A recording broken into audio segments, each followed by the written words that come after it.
Dari informasi lainnya, setelah sempat dibatalkan oleh Mahkamah Agung, pemerintah kembali menaikkan iuran BPJS Kesehatan. Kali ini melalui Peraturan Presiden Nomor 64 Tahun 2020. Pemerintah berdalih kenaikan iuran demi keberlangsungan operasional BPJS Kesehatan. Namun langkah menaikkan iuran BPJS di saat ekonomi masyarakat tertekan akibat pandemi memicu kekecewaan.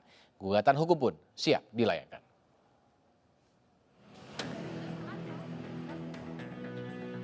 Di tengah tertekannya kemampuan ekonomi masyarakat akibat dampak pandemi COVID-19, pemerintah menaikkan tarif iuran BPJS Kesehatan untuk iuran mandiri.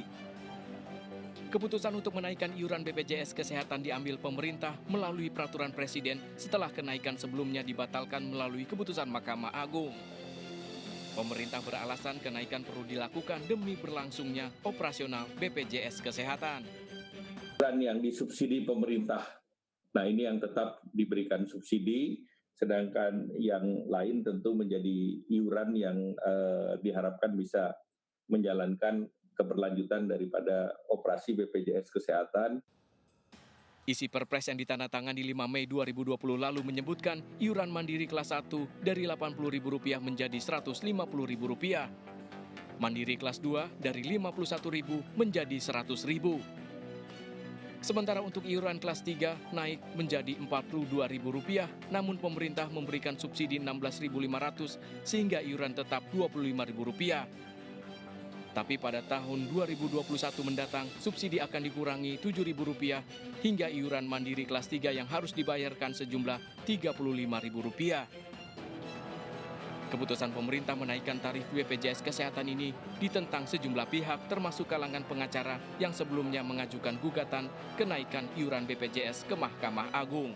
Apapun kebijakan ini ketika ini ada pandemi corona, menurut saya kok tidak elok Presiden atau pemerintah tiba-tiba punya kebijakan menaikkan iuran BPJS mulai nanti tanggal 1 Juli 2020. Pelajari, insya Allah dalam waktu dekat kita akan menggugat lagi Perpres tentang kenaikan BPJS.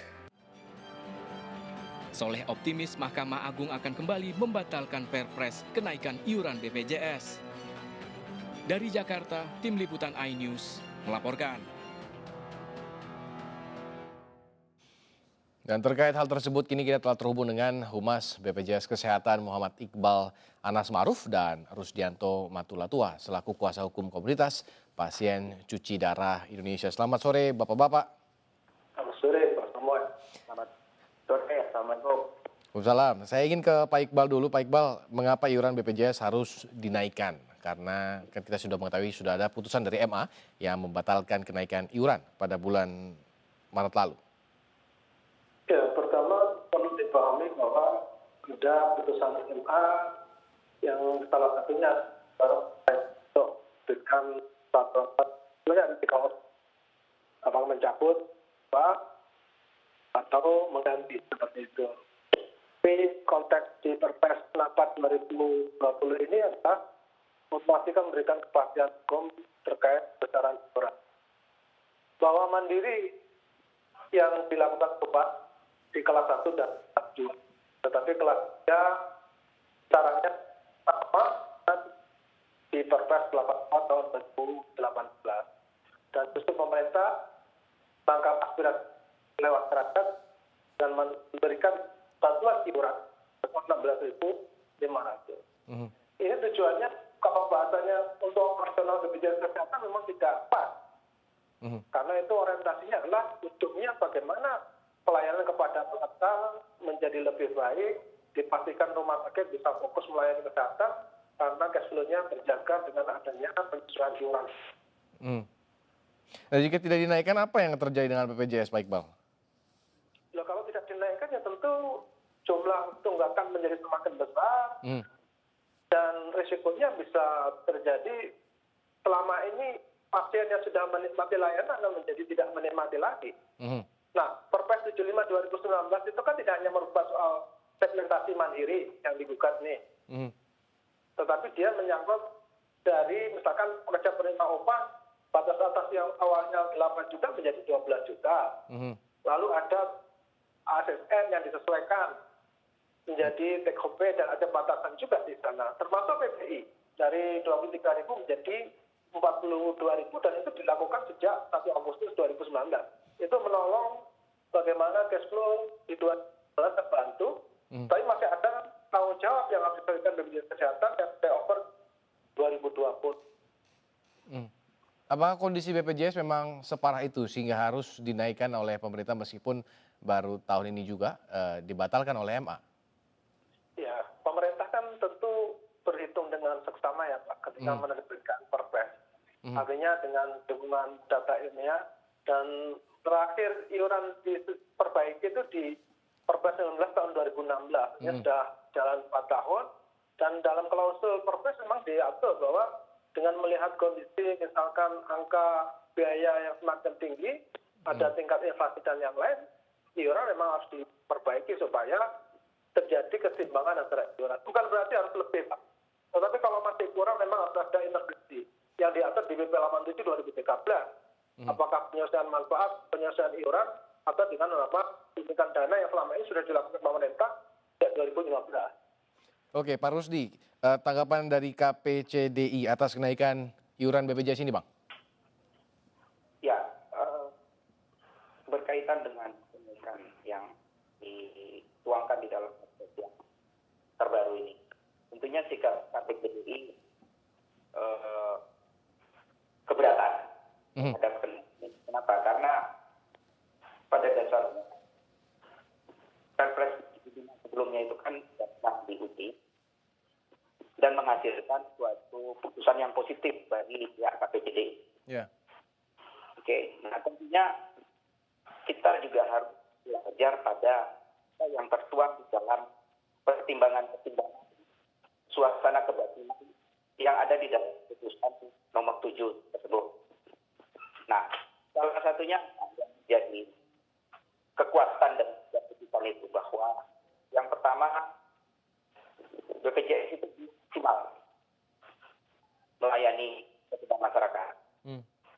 Hanya sebatas servis yang berlebihan. Yang kedua, situasi ekonomi juga sangat lesu ketika berbicara pada bulan Februari pada waktu itu. Mahkamah Agung sudah bisa menggambarkan bahwa kelesuan tingkat ekonomi itu tidak bisa dijadikan alasan untuk menaikkan tarif iuran. Nah, setelah diputus, tentunya dengan dikeluarkannya Perpres nomor 64 ini, tidak ada hal yang signifikan, tidak ada hal yang berbeda. Ini hanya terjadi jilid pertama dan jilid kedua. Katakanlah di jilid kedua ini, toh tetap juga berat hati harus dibatalkan. Mau sampai jilid berapa ini berlangsung? Tapi Pak Rusdi tadi Pak Iqbal mengatakan bahwa kenaikan terakhir itu kalau nggak salah di 2016. Ini sudah selang kurang lebih 5 tahun, 4 tahun, 5 tahun lah. Wajar mungkin untuk dinaikkan karena memang sudah rentang waktunya. Menurut Pak Rusdi sendiri gimana? Terus terang kami mewakili KPCDI ini bukanlah kenaikan itu kami anggap sebagai suatu barang yang terlarang.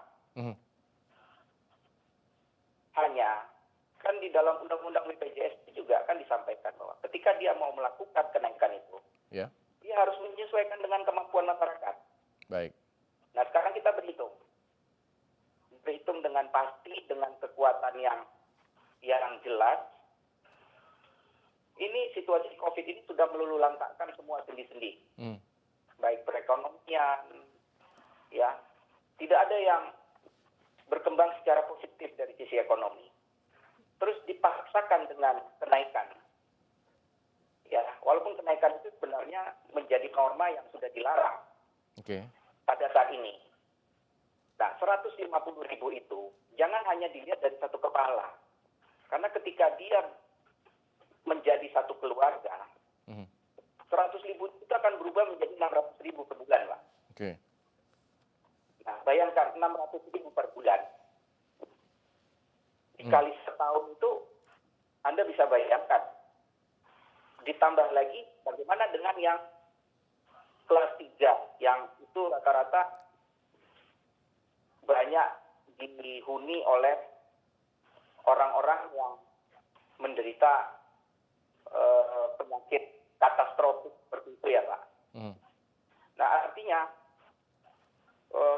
seperti KPCDI gitu, bahwa itu kan cuci darah itu udah merupakan suatu kebutuhan mereka Pak, yang nggak bisa dipisahkan itu. Ya. Nah kenaikan ini tentunya juga tidak berjaminan selama manajerial yang terjadi di BPJS Kesehatan ini yang seperti ini saja. Oke, Pak, Perpres 64 ini apakah menurut Bapak menyalahi konstitusi? Bagaimana Pak? Apakah Perpres 64 ini menyalahi konstitusi menurut Pak Rusdi? Kalau menurut saya Pak, ini kan suatu sengketa itu azasnya itu harus ada akhirnya. Baik. Nggak ada suatu perkara yang tanpa akhir. Oleh sebab itu kita membutuhkan suatu lembaga pemutus yang namanya lembaga peradilan. Ya. Nah, ketika lembaga peradilan sudah mengambil putusan, maka semua persoalan itu dianggap sudah selesai. Nah, ini kan mencari-cari namanya. Ya. Ya, nah, di mana pelanggaran konstitusinya? Saya pikir pemerintah tahu betul apa yang dinamakan dengan azas-azas umum pemerintahan yang baik. Salah satunya adalah taat hukum. Oke. Taat hukum, ya, berani berkorban untuk rakyatnya, ya. Dan BPJS ini juga suatu lembaga yang nirlaba, dia bukan untuk cari untung di sini. Oke, Jadi Pak. kenaikannya itu kan sebenarnya untuk menutup kerugian, Pak. Ya. Ya, Gimana, Pak? seperti itu, Pak. Oke, Pak Rusdi, ini putusan MA membatalkan kenaikan iuran BPJS kemarin, apakah sebenarnya sudah berlaku di lapangan meskipun jedanya kalau nggak salah cuma sekitar 2-3 bulan hingga akhirnya nih rencana untuk dinaikkan? Nah, ini juga kemarin terjadi polemik, Pak. Yang kebingungan dan yang dikorbankan itu juga masyarakat sebenarnya. Masyarakat tahu betul bahwa putusan itu bersifat positif, namun tidak kunjung turun. Logika orang berpikir kan bahwa itu putusan sudah batal, di mana kekuatan dia untuk menarik sejumlah uang sesuai dengan Perpres 75. Namun anehnya, di Perpres 64 ini, dia membuat legitimasi lagi soal penarikan yang di bulan Januari-Februari. Bayangkan aturan yang sudah baru lahir sekarang, tapi bersifat retroaktif dia, ke sana, ke belakang. Coba itu gimana dari sisi teori hukumnya?